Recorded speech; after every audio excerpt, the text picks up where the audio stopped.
The dirt road to Turner Ranch feels different today. I grip the steering wheel tighter than necessary as my tires kick up familiar dust clouds behind me. 6 years of driving this route every weekend, and I could navigate it blindfolded past the crooked mailbox with a faded Turner name.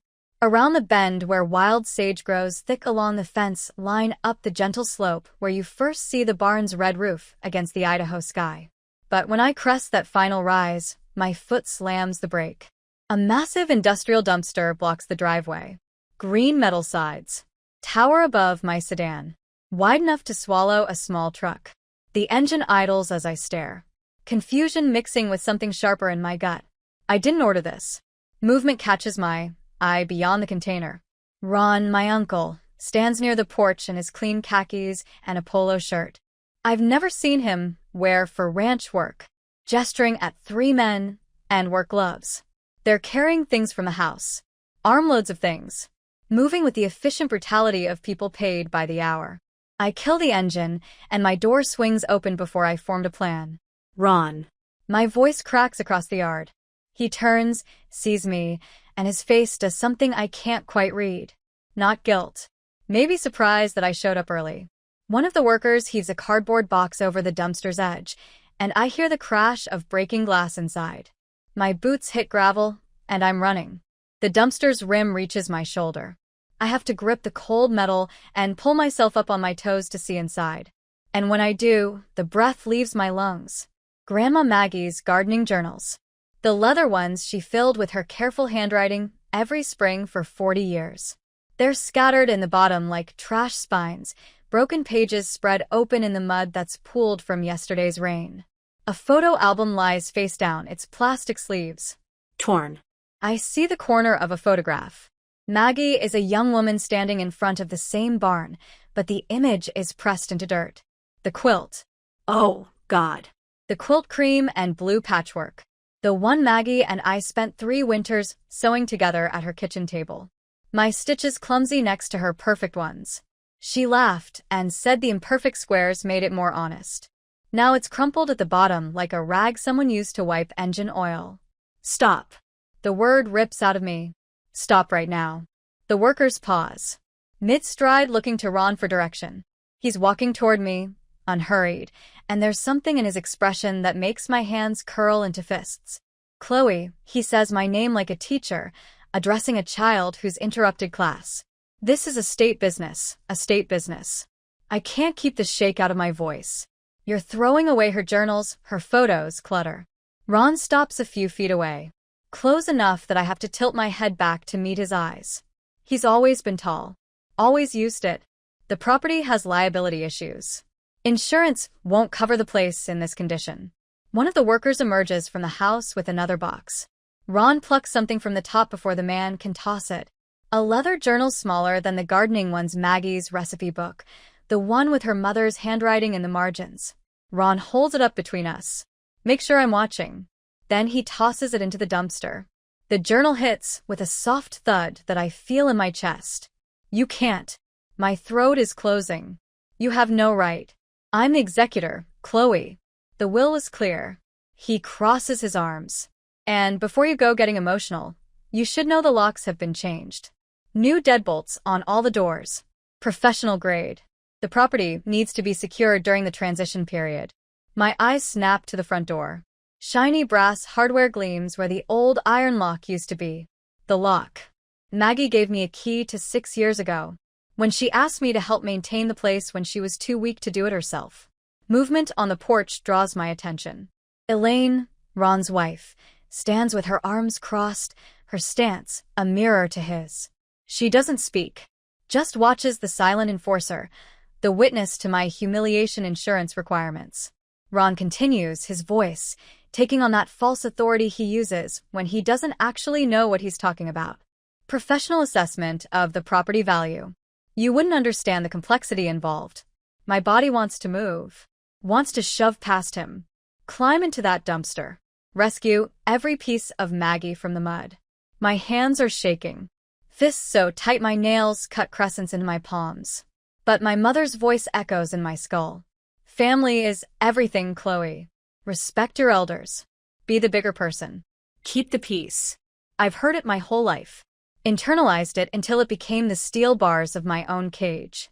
So I stand there shaking, unable to move forward or speak the words burning in my throat. Ron mistakes my paralysis for surrender. He turns back toward the house, dismissing me with a movement. "Don't make this hard on the family, Chloe," he calls over his shoulder. Elaine finally speaks from the porch, her voice carrying across the yard. "We're doing what's necessary." What's necessary? As if necessity justifies erasing someone. I should leave. Drive away before I do something I'll regret. But my feet won't move. Instead, I reach into the dumpster. The dirt road to Turner Ranch feels different today. I grip the steering wheel tighter than necessary as my tires kick up familiar dust clouds behind me. 6 years of driving this route every weekend, and I could navigate it blindfolded past the crooked mailbox with a faded Turner name. Around the bend where wild sage grows thick along the fence line up the gentle slope where you first see the barn's red roof against the Idaho sky. But when I crest that final rise, my foot slams the brake. A massive industrial dumpster blocks the driveway. Green metal sides tower above my sedan, wide enough to swallow a small truck. The engine idles as I stare, confusion mixing with something sharper in my gut. I didn't order this. Movement catches my eye beyond the container. Ron, my uncle, stands near the porch in his clean khakis and a polo shirt. I've never seen him wear for ranch work, gesturing at 3 men and work gloves.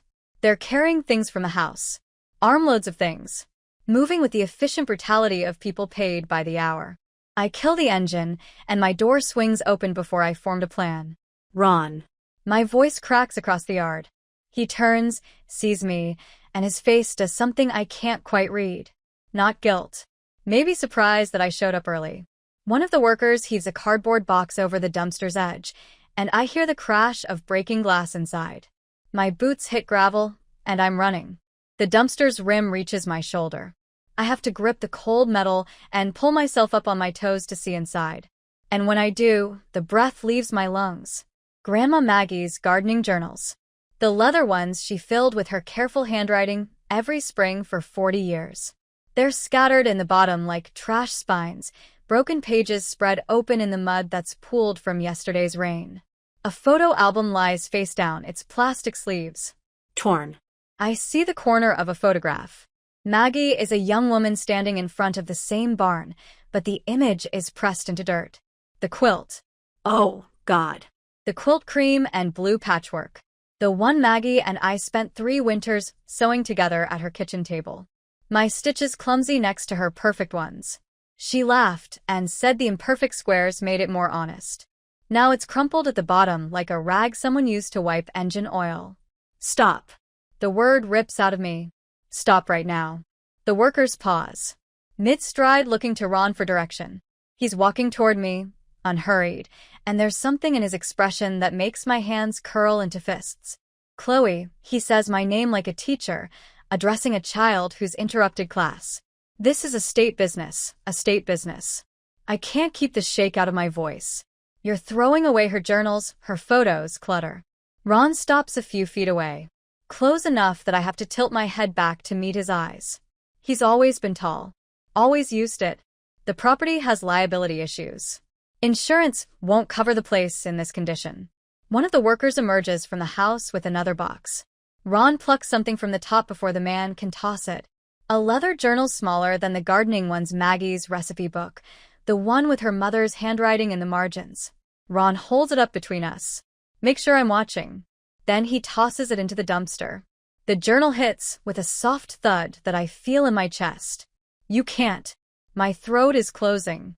You have no right. I'm the executor, Chloe." The will was clear. He crosses his arms. "And before you go getting emotional, you should know the locks have been changed. New deadbolts on all the doors. Professional grade. The property needs to be secured during the transition period." My eyes snap to the front door. Shiny brass hardware gleams where the old iron lock used to be. The lock Maggie gave me a key to 6 years ago, when she asked me to help maintain the place when she was too weak to do it herself. Movement on the porch draws my attention. Elaine, Ron's wife, stands with her arms crossed, her stance a mirror to his. She doesn't speak, just watches the silent enforcer, the witness to my humiliation insurance requirements. Ron continues, his voice taking on that false authority he uses when he doesn't actually know what he's talking about. Professional assessment of the property value.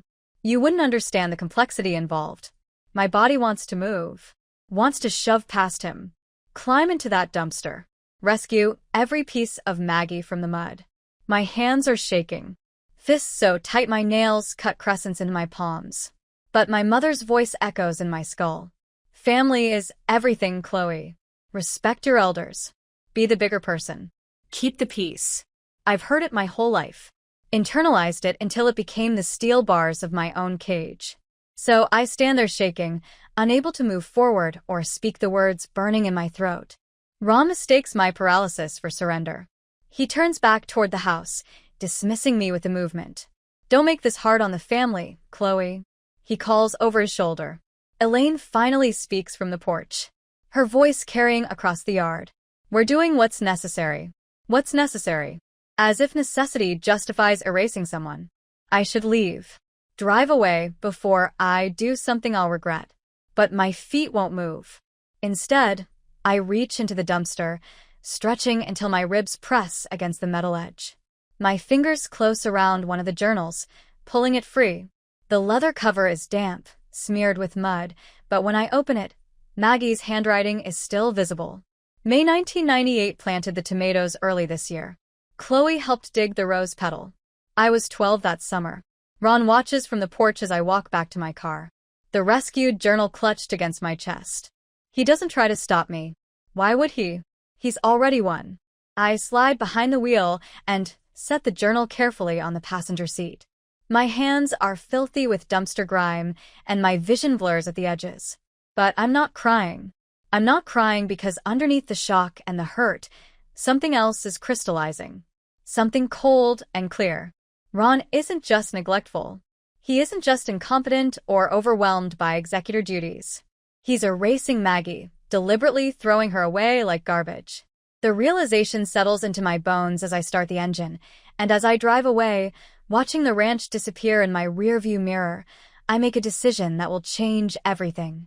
I'm done being the good niece. 3 days pass before I return. I park a quarter-mile down the road, this time driving specifically into the dense, overgrown brush behind an abandoned equipment shed from the main road. My sedan is completely invisible. The morning air bites cold against my face as I cut through the sagebrush on foot, avoiding the main driveway entirely. The new deadbolts gleam on the front door when I circle around the house.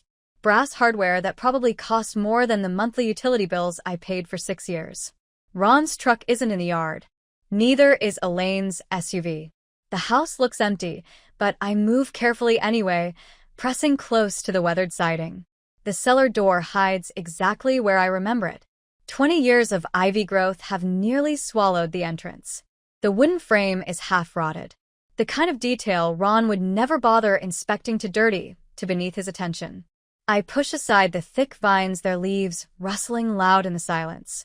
And there it is, the old iron lock Maggie never replaced. My spare key slides in like it was waiting. The lock clicks. The sound makes my heart jump.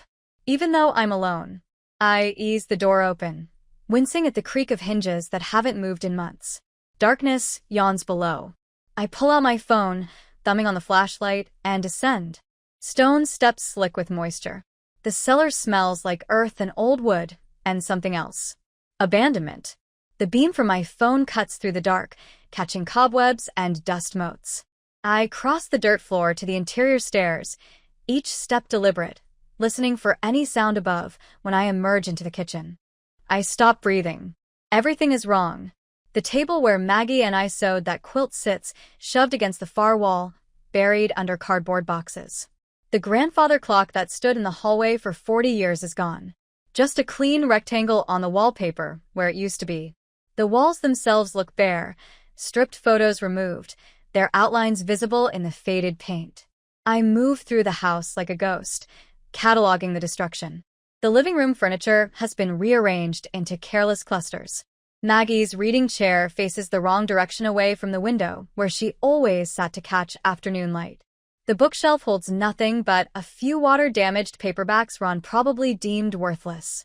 The study door is open. Papers cover every surface inside. I step over a collapsed stack of file folders and approach the desk. Ron's work. His handwriting scrawls across sticky notes, plaster to the lamp, the wall, the desk, calendar, reminders about appraisals and inspections and closing dates. The language of liquidation. My hands are steadier than they should be. As I start searching, the top drawer yields nothing but pens and rubber bands. The second drawer sticks halfway, jammed with junk mail and unopened envelopes. I pull harder, and it gives contents spilling across the floor in a cascade of paper. That's when I see it. The survey map. It's wedged between two catalogs, one corner visible. I yank it free and spread it across the desk, smoothing the creases with trembling fingers. Turner Commercial Plaza reads the header in bold print: a developer's draft, parking lots drawn where the pasture should be, retail spaces plotted across the land Maggie spent her life protecting. The date stamp in the corner makes my stomach drop.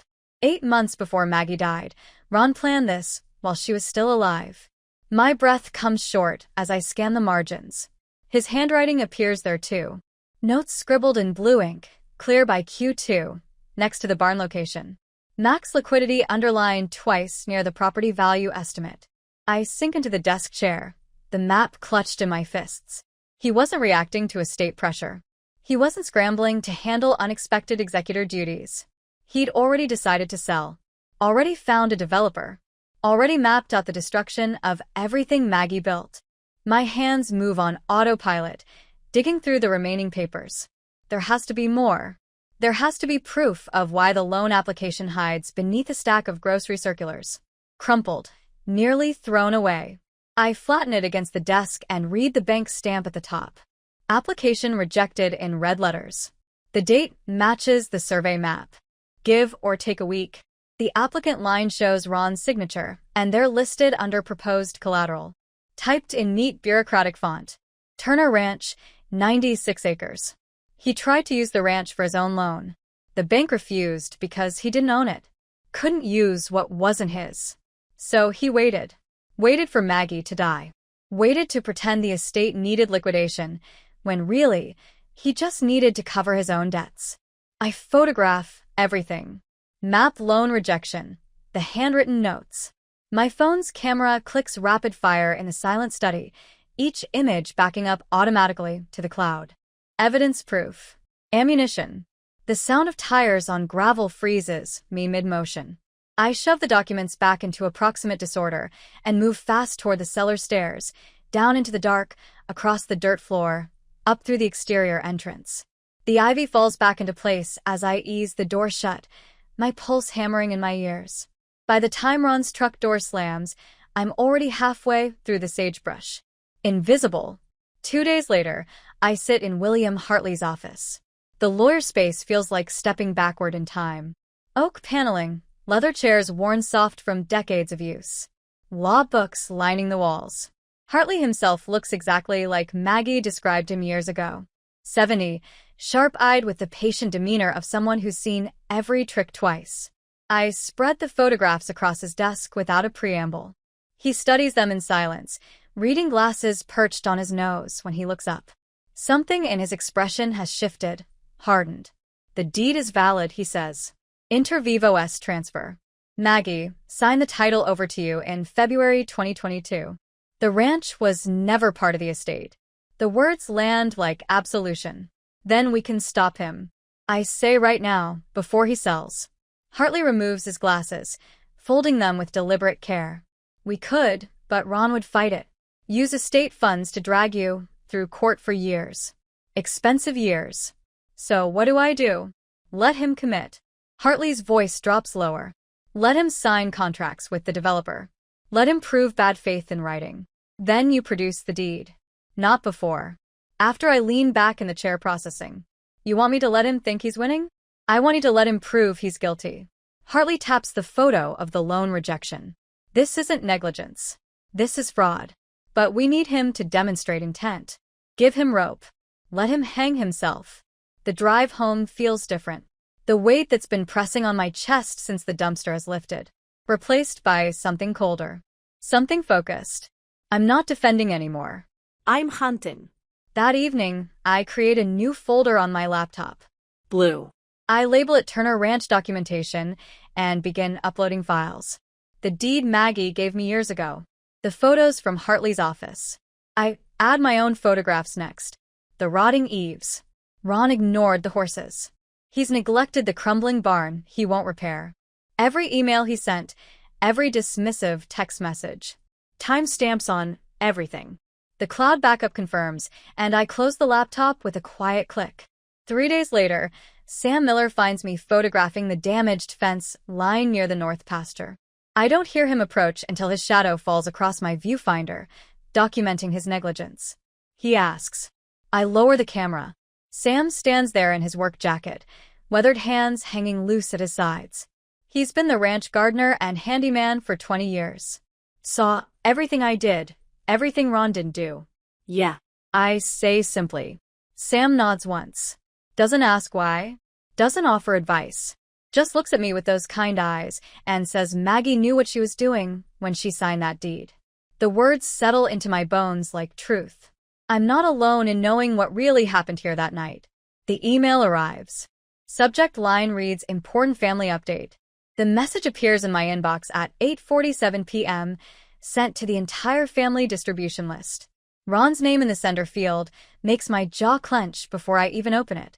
Great news coming at the reunion. Big decisions ahead for all of us. Mark your calendars. More details to follow. I read it twice, then a third time. The cursor blinks in the reply field. My fingers hover over the keys.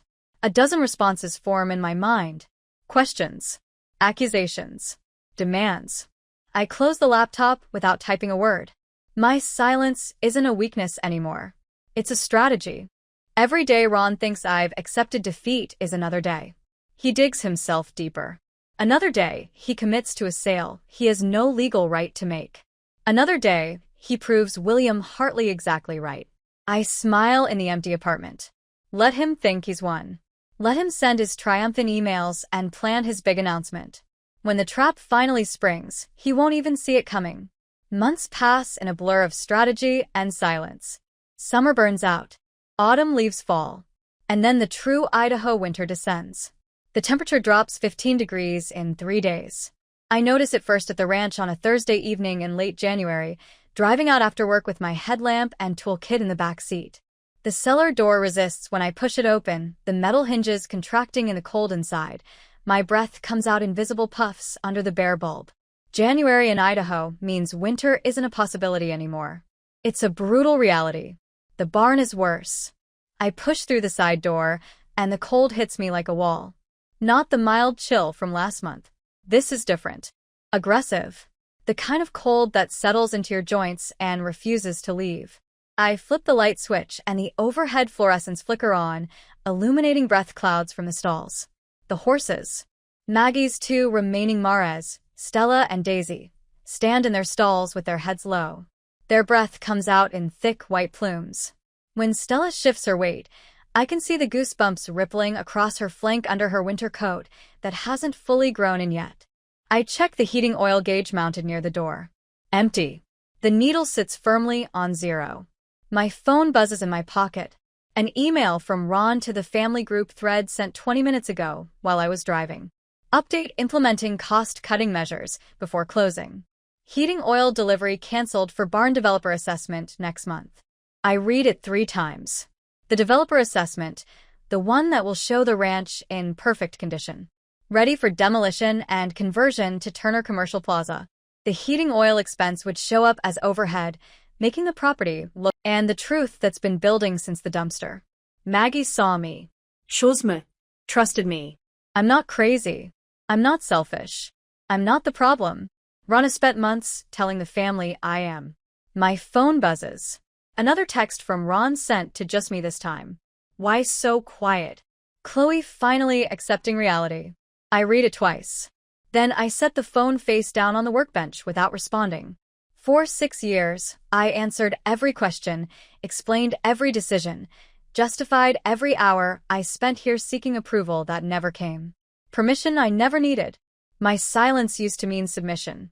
Now it means something else entirely.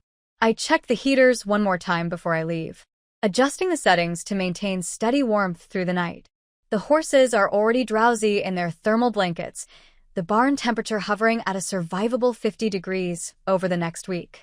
Ron's texts multiply develop are coming next month. Time to be realistic. Family unity requires compromise. Chloe. Your silence is noted. I save every message. Screenshot them with timestamps. Upload them to the cloud drive where I keep the survey map and the loan application. Each text is more aggressive than the last. Ron's frustration bleeding through the professionally worded threats. The blue folder grows thicker. On Tuesday, a certified mail notice appears in my apartment mailbox. I sign for the package on Wednesday morning before work. The envelope is heavy, cream-colored, and official-looking. I open it in my car before starting the engine Turner family reunion. Mandatory attendance. The date is mid-February. Location. Turner Ranch Agenda. Final decisions regarding estate liquidation. Ron's personal note is paper-clip to the formal invitation. His handwriting aggressive and cramped. Time to make this official, Chloe. The developer needs an answer. My hands don't shake. When I slide the invitation into the blue folder, filing it behind the deed and the survey map and the months of documented evidence. The clock has run out. The trap is ready. On the reunion day, the ranch house hasn't held this many people since Grandma Maggie's funeral.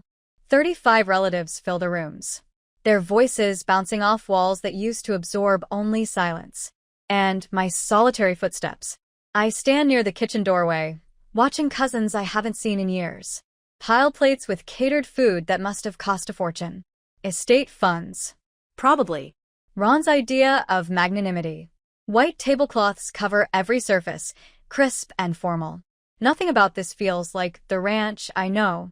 Ron moves through the crowd in a suit, actual wool-tailored, the kind he'd mock other men for wearing to anything less than a wedding. He's playing a role today. Shaking hands. Touching shoulders. The benevolent patriarch. Distributing wisdom and difficult decisions. Alan works the perimeter. I track her movement from aunt to cousin to uncle, her hand landing on forearms. Her voice low and sympathetic. Planting seeds, watering the narrative she and Ron have cultivated for months. Such a stubborn girl.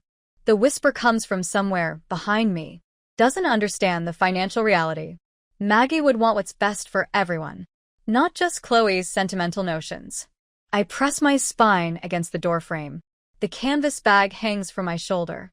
Its weight. Familiar. The blue folder inside feels heavier than paper should. Ron claps his hands twice.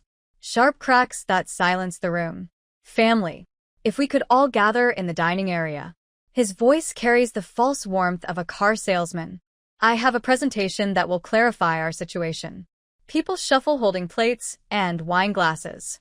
Ron has set up his laptop on the sideboard, cable snaking to the flat-screen TV mounted above the fireplace. The screen glows blue. Waiting. I take a seat at the far end of the main table. The chair Maggie used to occupy. No one protests. The first slide appears. Turner State Financial Reality in bold. Letters over a photo of the barn. I know Ron hasn't entered in years.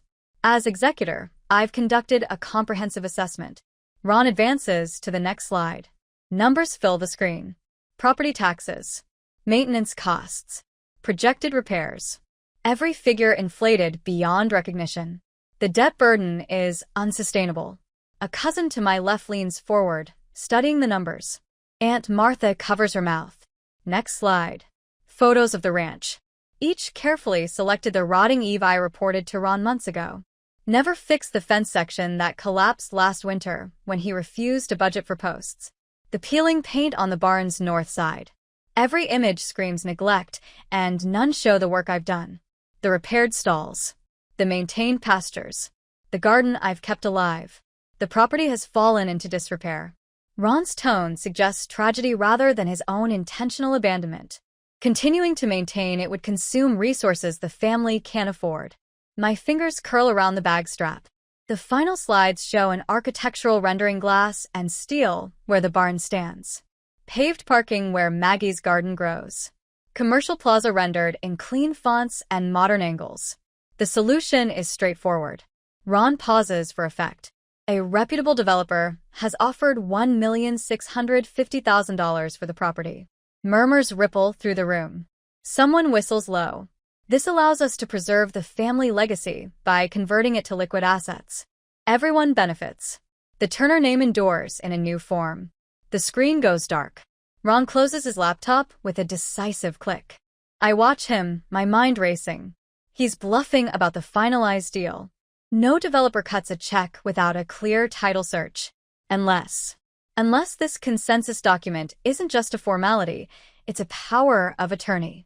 He needs us to sign away our rights so he can leverage the estate to get the deposit he desperately needs to cover his own debts. Which brings me to the final matter. He produces a clipboard from behind the sideboard, paper attached. Official looking. A heavy silver pen rests on top. The kind that costs more than it should. I've prepared a family consensus document. Simple formality. Everyone here has already reviewed and agreed. He walks the length of the table. His steps are measured. Confident. The clipboard lands directly in front of me with a soft thud. All 34 other people turn their heads. The document is dense with legal language. I'd need an hour to parse properly. Signatures fill the bottom 2/3. Names I recognize: Uncle Jim and Martha, cousins I played with as a child. All in agreement. One line remains blank. Mine. We just need your blessing, Chloe. Ron's voice is gentle now, almost paternal. Then we can move forward as a united family. Elaine appears on my shoulder. Her hand settles there, warm and heavy. Do the right thing, honey. Pressure builds in the silence. 34 pairs of eyes. Some sympathetic, some impatient, some already counting their share of $1,650,000. Ron has turned away from me, angling toward the corner where a man in an expensive suit stands apart from the family. The developer's representative, Ron, gives him a subtle nod. The gesture of someone already celebrating. I reach for the pen. My hand shakes as I lift it. The tremor is visible. Humiliating. I look small. Holding this pen isolated at the end of this long table, surrounded by family who have already decided. The room exhales. Shoulders relax. Elaine's grip loosens slightly. I hold the pen over the signature line, the blank space where my name should go. My hand hovers there, shaking, and I close my eyes. Breathe. Maggie's face surfaces in the darkness. Her hands covered in garden soil, laughing as I struggled with crooked fence posts. Her voice, when she handed me the key 6 years ago. You're the only one who sees it, Chloe. The only one who understands what this place means. February 2022. The lawyer's office.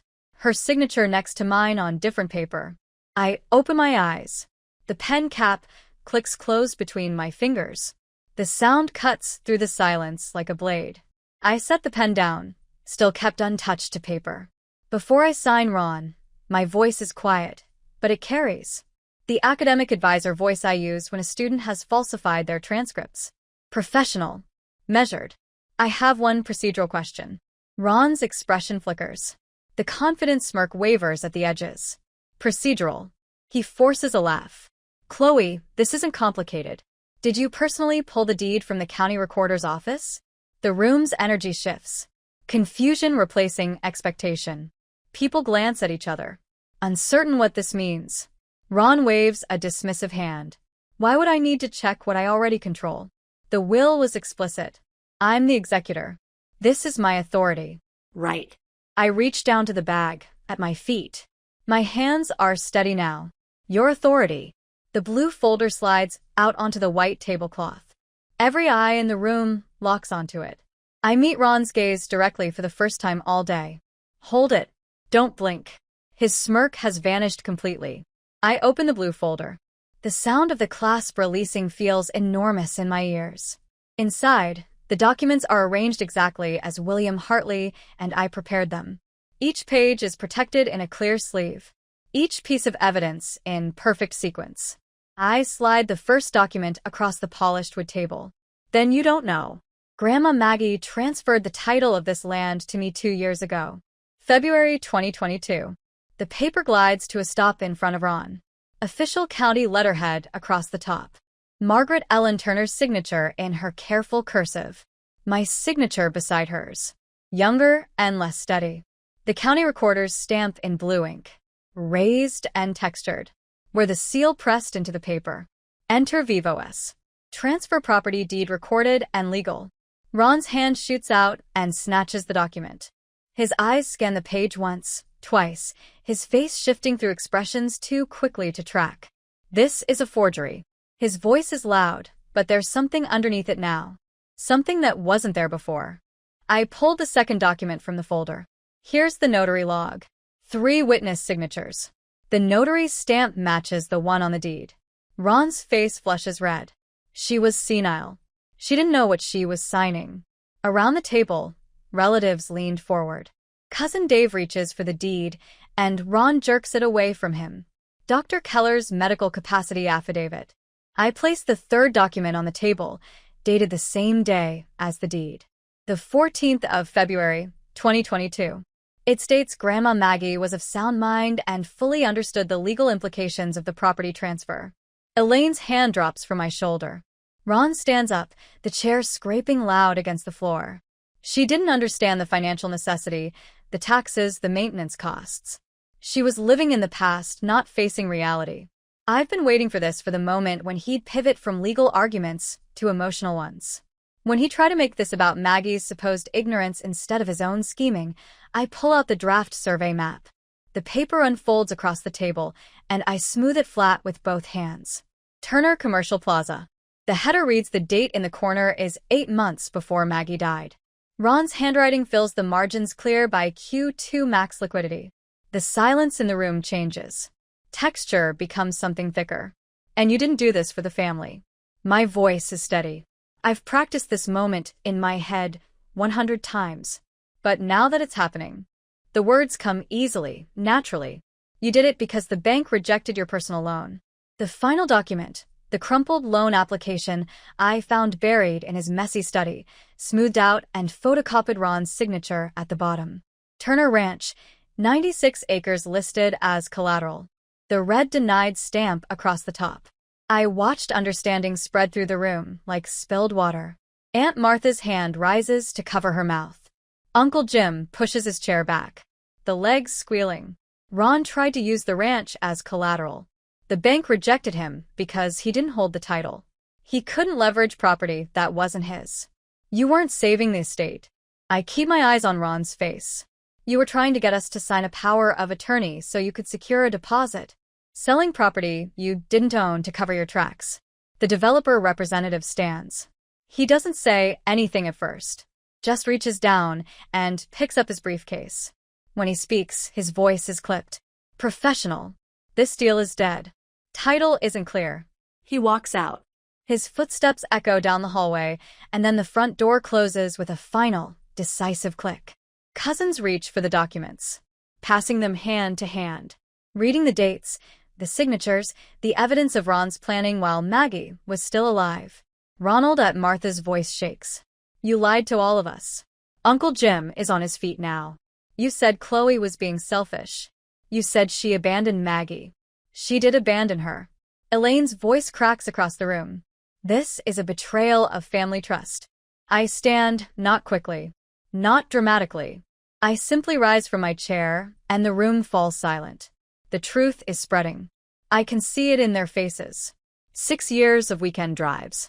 6 years of fence repairs and veterinary bills. And sitting beside Maggie's bed, while Ron planned commercial plazas and loan applications. This is private property. The words feel strange in my mouth. Foreign. I've never said anything like this before. Never drawn a line this sharp. You have 1 hour to vacate. No apology in my voice. No softness. No attempt to cushion the blow or make it easier for anyone. Just the boundary. Clear and immovable. Ron opens his mouth, but nothing comes out. The authority he wore like armor has cracked.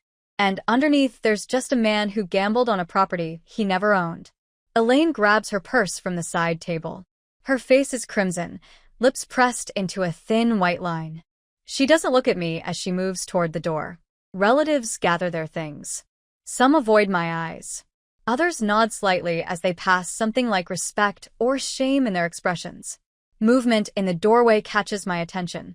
Sam Miller stands there, his weathered face creased in something that might be a smile. He heard everything. Of course he did. He's been waiting for this moment as long as I have. William Hartley appears behind him, briefcase in hand. I can help coordinate the exit if needed. Ron is the last to move. He stands by the table, the deed still in his hand. For a moment, I think he might try to take it to destroy it, but he just lets it fall back onto the wood surface. When he walks past me, he doesn't speak. The man who threw Maggie's journals into the dumpster, who changed the locks, who tried to erase her. He has nothing left to say. The door closes behind him, and I am alone in my grandmother's house. My house now. The owner, not the trespasser. The steward, not the thief. I sink back into the chair and let out a breath I didn't know I was holding. The driveway looks different without the dumpster. I pull up to Turner Ranch on a Sunday afternoon in late August, 6 months after the reunion. That changed everything. The same dirt road, the same bend in the fence line where sage grows wild. But the flowers are blooming now. Purple lupin and yellow arrow leaf crowd the gate posts where weeds used to choke the ground. The barn wears fresh red paint. The fences stand white and straight. The horses graze in the pasture with healthy coats that catch the sunlight, no longer shivering in their stalls. Sam Miller's truck sits near the renovated bunkhouse where he lives, now rent-free. Caretaker and friend. The arrangement suits us both. I park and gather the pie. William Hartley dropped off this morning. Homemade cherry still warm in its dish. He visits monthly these days, always bringing legal updates wrapped in conversation and baked goods. Today he's staying for dinner. Inside the dining room, table seats 8. 3 of my colleagues from the university are already here laughing about something that happened at registration last week. They understand now why I was so distracted last year, why I kept checking my phone during meetings and disappeared on weekends. Sam sits at the head of the table with me, an honored guest in the home he helped save. He's telling a story about the garden's tomato harvest, his weathered hands gesturing as he describes the vines, heavy with fruit. Maggie would have been proud, he says, and the words settle warm in my chest. William arrives as we're setting out plates. He places the pie on the counter and shakes hands with everyone, his sharp eyes taking in the renovated kitchen with approval. The oppressive silence that used to fill this house has been replaced by something lighter. Laughter. The clink of silverware. Normal sounds that feel revolutionary. Over dinner, conversation drifts to the legal resolution. One of my colleagues asks about Ron, and I realize I haven't thought about him in weeks. The court appointed a neutral administrator for the remaining cash assets, William explains, helping himself to roasted potatoes. Once the fraud evidence surfaced, Ron was removed as executor entirely. Some relatives took his side. I add, passing the salad bowl. We haven't spoken since the reunion. My colleague Sarah winces. That must be hard. I consider this. 6 months ago, the thought would have crushed me. Family is everything. Keep the peace. Be the bigger person. I didn't lose family. I say now, and I mean it. I lost people who enabled theft. The weight I carried for so long is gone. These people around my table, they're built on honesty. Not an obligation. Not blind loyalty to blood ties. That meant nothing when I needed help. After dinner, I walked the fence line alone as the sun drops toward the horizon. The same walk I took for 6 years when this place wasn't officially mine. When I fixed posts and paid utility bills and sat with dying Maggie while Ron stayed away. But everything feels different now. My boots follow the path I wore into the grass. I'm not the helper anymore, sneaking onto property that belonged to someone else. I'm the owner, the steward, the one Maggie chose. Her wisdom proved true in the end. I stop at the gate where Ron locked me out before, where I stood trembling with rage, unable to physically confront him because my conditioning wouldn't allow it. A new lock gleams in the evening light. My key, my choice. Inside the house, visible through the window, the journal I rescued from the dumpster sits in a glass case. Maggie's handwriting is preserved. Her memory is honored, not erased. The sunset paints the sky in shades of orange and purple, colors so vivid they seem unreal. 96 acres stretched before me. Land I saved by loving it when no one else would. By showing up every weekend for 6 years. By choosing labor over entitlement, I pull the gate closed and turn the key. The lock clicks with satisfying finality, not keeping people out, keeping peace in. I stand there a moment longer, breathing the cooling air, watching shadows lengthen across the property. Somewhere in the pasture, a horse snorts. The barn door creaks on its hinges. Small sounds that belong to me now. Grandma knew. She always knew. I pocket the key and walk back toward the house, where light spills warm from the windows, and my friends are probably arguing over who does dishes. Real family. The kind you build yourself. The kind that stays. Subscribe.